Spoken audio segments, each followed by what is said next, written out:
See, the free will is the divine grace. If you use it towards the divine, you will be given more free will. The effort and the grace is one and the same. The effort and the grace is one and the same. Understand this small example.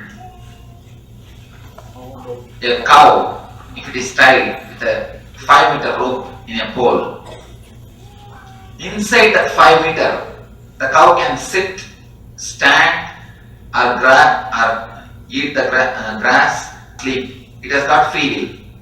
But more than that 5 meter, it has no free will. But if the cow behaves properly inside that 5 meter, the rope length can be extended or totally it can be set free. Same way, the free will which you have in your hand, a small amount of free will, if you put towards the effort to do the spiritual practice, the free will be increased. So naturally you will have more effort. The divine will grace you through the free will, which can in turn be increased as more effort. The more effort, more grace. The more grace, more effort. It just becomes a circle to reach, to make you towards the enlightenment. So, if you have the will to do practice, understand the first grace of the divine has descended on you. First ray of grace of divine has descended on you. Put your effort and start doing, you will see, you will be more and more showered by divine grace. The very feeling, very idea, the very clarity to start traveling in the spiritual path comes to you only when the divine grace descends on you, not before that. During the last ASP I attended, I received a card containing a quotation: to dissolve from time into timelessness, word into wordlessness, from matter into energy, to experience the divine. Could you please throw some light on the third one, from matter to energy, which I am not able to understand? Yes. Now you experience the whole world just as a matter. Only as a matter. But not only the mystics. Now after Einstein, even the physics scientists have very clearly declared there is no such thing as matter exists on the universe. Everything is energy. The first batch of scientists, they declared in atom there is one particle which is matter, another one is energy. After the next batch, they declared, no, same particle is matter at particular time, energy in the next moment.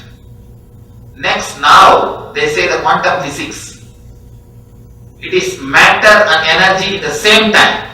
There is no even time-space gap. It is simply energy. It is simply energy. Understand?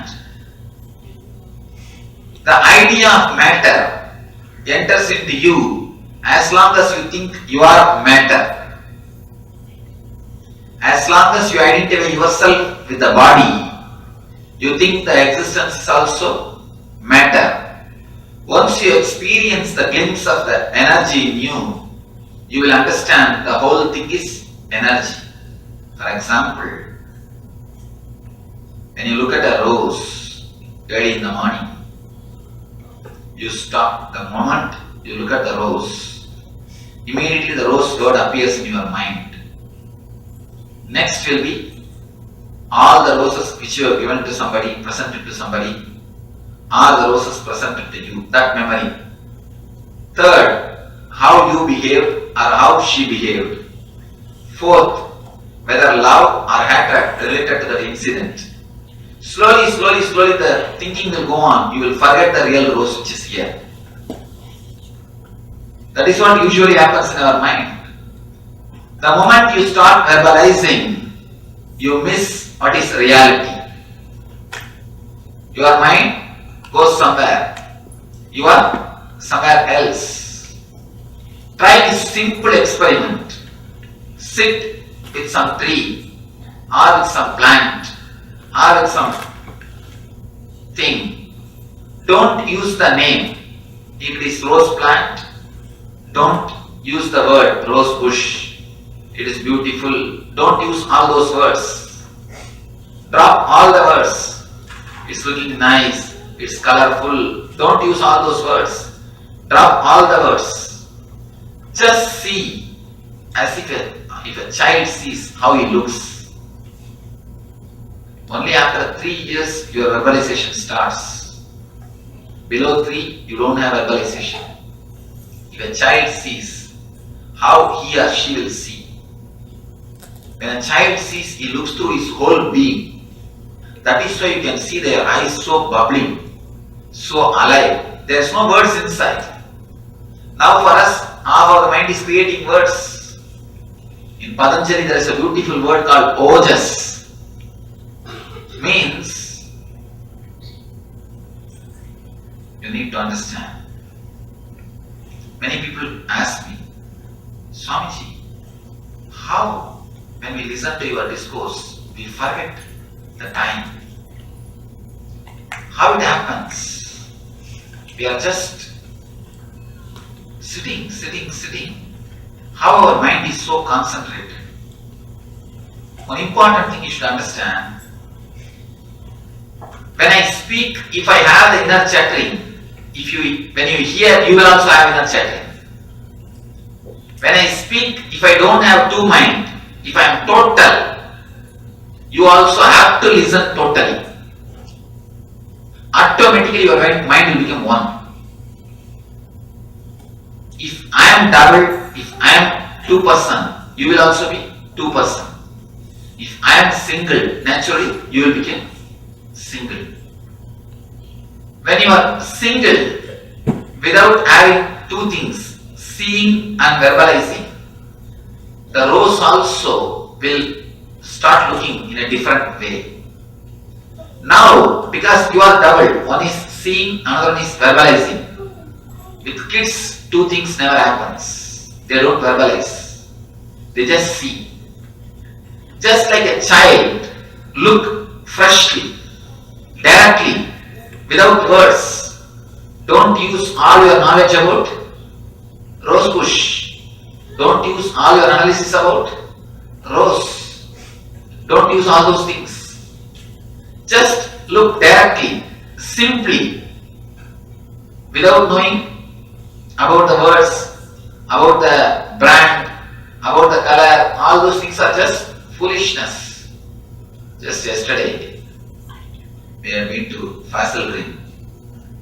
All those animals, to see all those animals.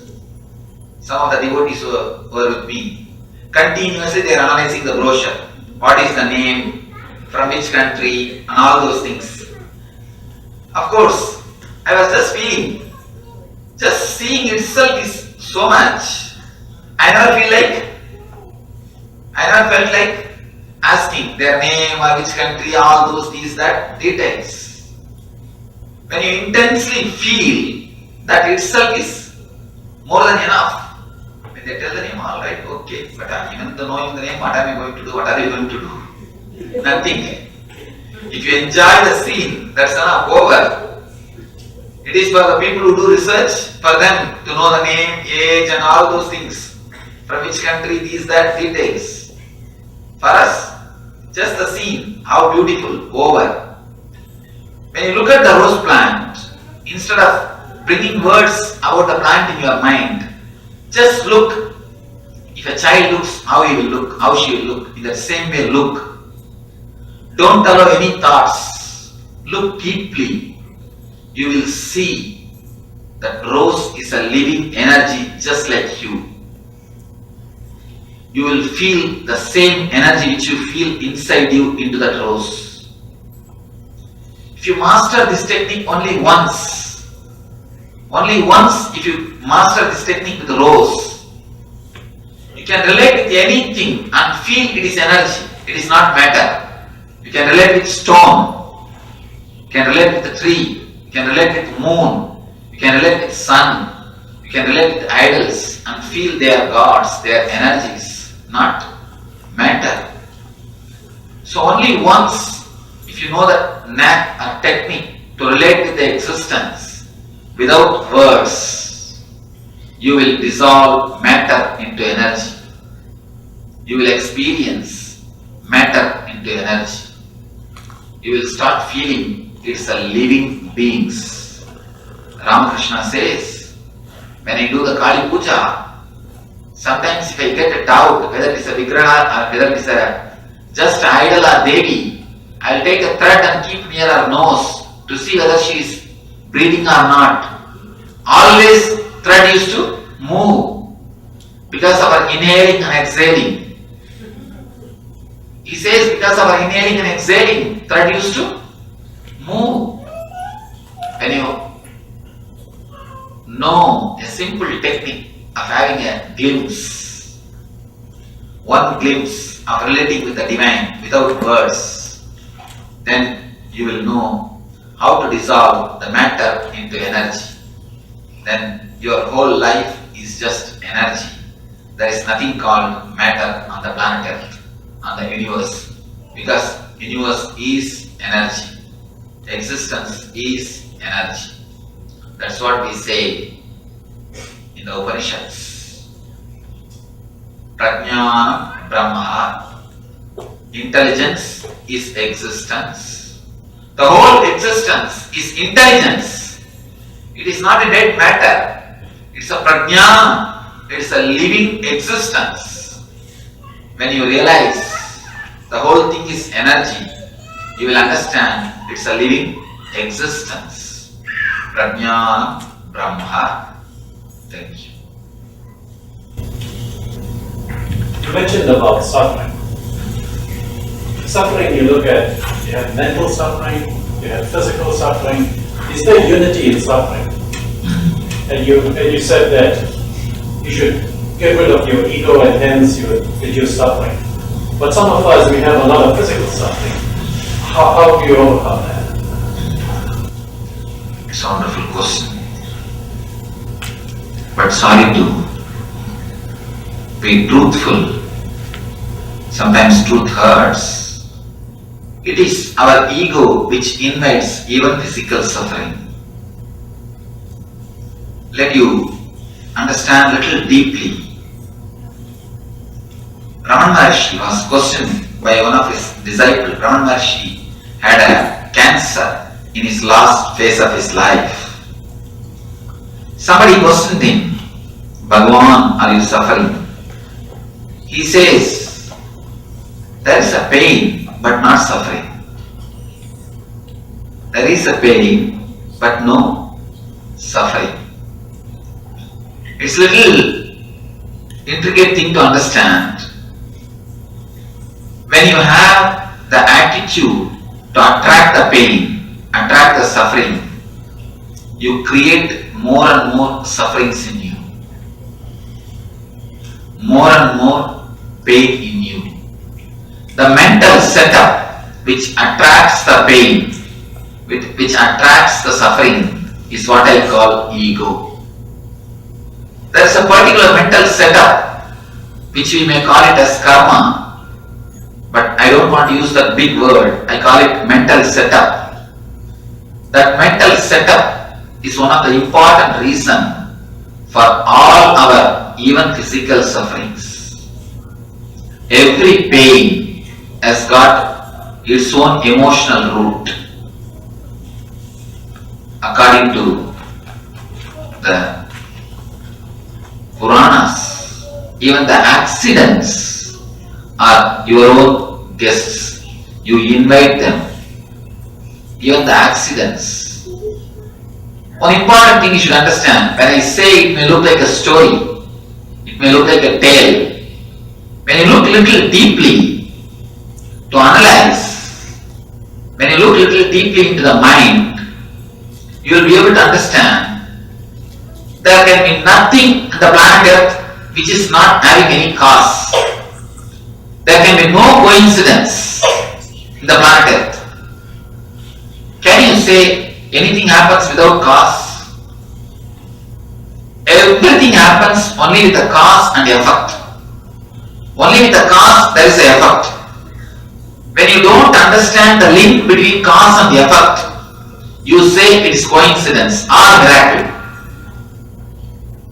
When you don't understand the link, when you understand the link between cause and effect, you say it is logical. When you are not able to understand the cause and effect, if it happens in some higher plane or lower plane, if it happens in lower plane, you say coincident. If it happens in higher plane, you say miracle. But in the planet Earth, there can be nothing. There can't be anything. There can't be anything on the planet Earth which has no cause. Anything has to have cause. Unless there is a cause, effect can never happen. Can you say something can happen without cause? No. One important theory, now they are coming up with this theory in physics field. If an atom is moving here, in some other part of the world, the same atom is happening in a different, if it is moving here from here to here, there to here. Then if it is from east to west here, there it is from west to east. No movement is just a silent, independent movement on the planet Earth. They are coming up with a new theory in the physics. No movement, no effect is without cause, or no cause goes without effect. If you look little deeply, all our physical, not only physical diseases, even the accidents we invite. The problem is, it is so unconscious. The mental thinking, the 90% of our thinking happens so unconsciously. We are not able to find or connect the cause and the effect. Just understand one thing. You are here now because of all your past decisions. You decided to hear about me coming, and then you decide to get the more information. Then you decide to take your car and drive. Then you decide to stop your car here.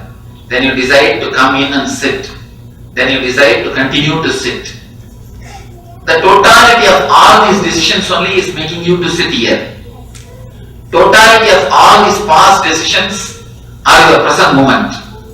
That's it. That is your present moment. The present, totality of present decisions will be your future. That is what is whole karma theory.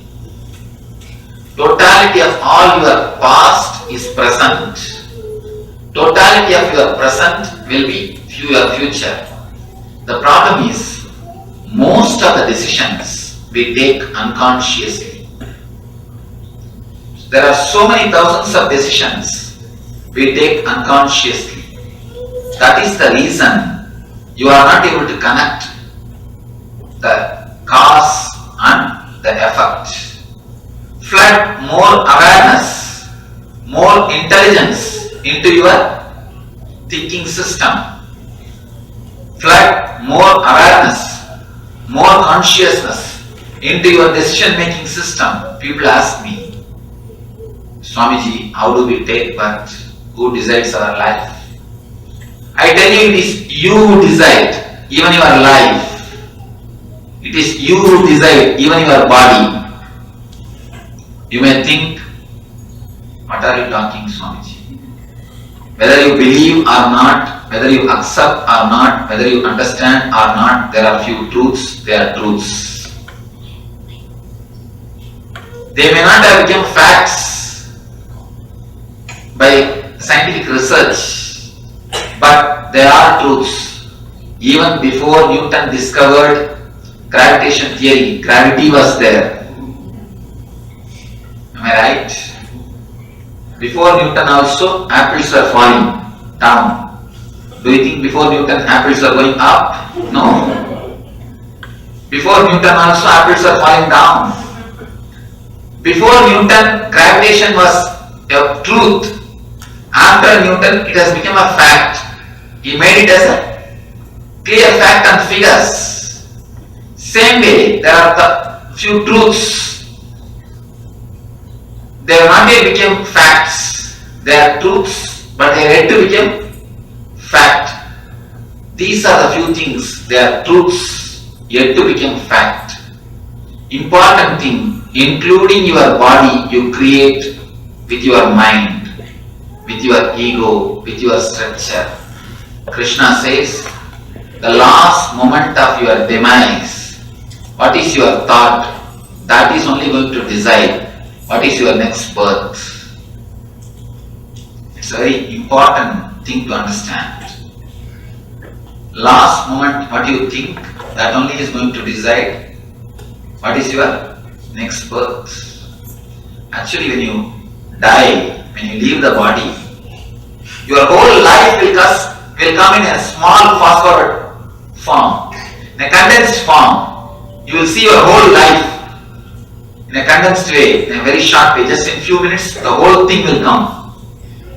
So all your peak experiences will come up. All your peak experiences in the life will pop up.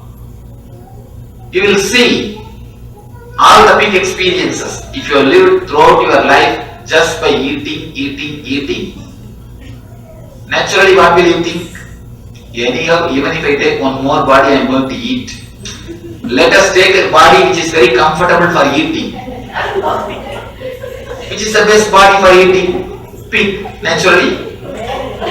Pig. Now really, this is the way you decide. This is the logic you use and decide.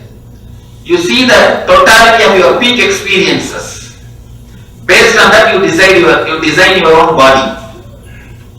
If you have spent all your life just in eating, you take pig birth, next body. If you have spent all your life just by sleeping, lethargic way, you take buffalo body. That's the best way to be. Lethargic, no responsibility. Have you seen a single buffalo going for a regular job? They don't have to pay bills. They don't have to bring their kids up. They don't have to bother anything else. And they don't even have a depression problem. They don't go to psychiatrist. Have you seen a single buffalo who is going to psychiatrist? No. Nothing is necessary. There is no responsibility. When you don't have responsibility, you can totally be lethargic. So when you don't take any responsibility, when you don't create, if you have spent your whole life just in a lethargic way, if your father is a wealthy guy, if he hands over all the wealth to you, there is every chance for you to take the next janma as a buffalo. Because when your father creates and leaves it to you, you do not know the value. You do not know the value. I always tell people, never give property to your son. If you hate him, then give property. If you want that he should be destroyed, then give property. Otherwise, give courage, responsibility, intelligence, and help him to stand on his own. Only then he will know the value. He will know the value. Even if you are going to give property, don't give as long as you are alive. Never give. Because you see, when you are alive, even if something wrong happens, even if he does something wrong, you will be there to protect him. So let him learn how to stand up, how to stand on his own feet. Let him understand, let him become responsible when you are alive. If you give, naturally, he will never learn the intricacies.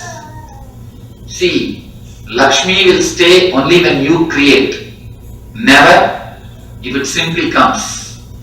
There are thousands of survey reports which says, research reports which says, nobody maintains the money which they get through lottery. Nobody maintains the money which they get through lottery. There are survey reports which proves very clearly, more than 90% of the people lose the money within a year. Within a year. Because to maintain Lakshmi is not a joke. You need tremendous intelligence to maintain Lakshmi. So it's the intelligence based on which you decide your body. If you live just for eating, then know what is going to be your Janma. If you live just sleeping, know what is going to be your Janma. It is your setup, it is your mental decision which decides even your body. According to me, your disease is also nothing but your own investments. Please forgive me if I hurt you. But sometimes truth hurts. Truth hurts. Every disease, you have some investment. Go deep into the mental setup and analyze. You may need, even the attention need makes you fall sick. Especially in this country, nobody gives attention to others. Everybody is busy. Everybody is busy in their routine. So if you want attention, what kids do? They put the blanket and say, "Mom, I'm not feeling well." Immediately you are attended. Immediately you are attended. That is why you create your own disease for so many other reasons. Even the attention need creates the diseases. And there's a new thing coming up, Monday blow-ups. Have you heard of that? Monday blow-ups. People get cardiac arrest. People get heart attack Monday mornings. Anyhow, so all these things, look, you can directly relate them to your mind, to your mental setup, and 90% of the psychosomatic diseases are from your mental setup. So, if you look little deep, you invite a guest. Not only you simply invite, you give a phone call, you leave voice message, then you send a mail, finally you send a fax, and then finally you send somebody with a flight ticket and get him. The moment he enters your house, you say, "Oh, I told you to bring somebody else, you brought him." Only the moment he enters your house, you understand it's a wrong person. You did not call the right person. You say, "Oh, I have not called you." Same way, all your diseases are your guests. You invite him, you do everything to get him. But finally you say, "Oh, I have not done anything, I have not called. Swamiji, what is this?" You say, "I have called my disease. How will I call?" Small story. A guy entered into McDonald's, had enough of stuff, ate all the possible things. I'm surprised to see such big Coca-Cola bottles. In India, even cows won't drink so much water. I'm surprised. Such big Coca-Cola bottles and stuff. The coffee especially. Oh, Baba. And burgers they build like houses. Anyhow, after finishing everything, he received a bill. He said, "I have not ordered for it." You see, you don't order for bill, but it always comes to you. It is the effect of the cause which you created. So can you say, "No, I have not ordered for bill, it has come"? No. You may not order for disease, but you created all the causes. So naturally effect has to happen. If you look little deep and analyze, you can understand every disease, every physical pain, every emotional pain is related to some part of your mental setup. The chakras. Every emotion is related to some chakra. For example, stomach is related to, the navel chakra is related to worry and depression. You can always see any news which you can't bear or digest, if it comes to you, The first blow will be for stomach. Either you will have stomach upset or diarrhea. Am I right? How many of you have experienced? You see, anything which gives you shock, the first blow will be for your stomach, because navel chakra is related to worrying and depression. Every chakra is related to some emotion. Of course, this is what we are going to deal in the Ananda Spurana program. It is 2-day meditation workshop. The emotions related to every chakra will be analyzed, and a particular meditation to cleanse and awaken that chakra. You will undergo the 7 different meditation techniques to cleanse all the 7 chakras. It's a 36 hours program. Every chakra is related to some emotion. If you use that emotion, that chakra opens, you get the benefit, help from it. If you abuse that emotion, that gets locked and you suffer from it. You abuse your emotions, you abuse your being, you abuse your mind without knowing. Unconsciously, there starts the whole trouble. If you know how to use, you will not only escape from the disease, you will have a positive well-being, which is beyond the word health. Health is just a word, no diseaseness, but there is something more, positive well-being, a bubbling living energy. So, if you look little deep, the whole thing is just your own creation. You attract, you invite. It's like a dish attracting the satellite signals. Your pain body attracts more pain. Your ego attracts more suffering to itself, because in the planet Earth, every being has got its own instinct to survive. Just like that, your ego also has got its own instinct to survive. The instinct to survive creates more pain, more suffering, so that it can live more strongly on your being. Let you understand this and come out of it, experience the bliss, eternal bliss, Nityananda. Thank you.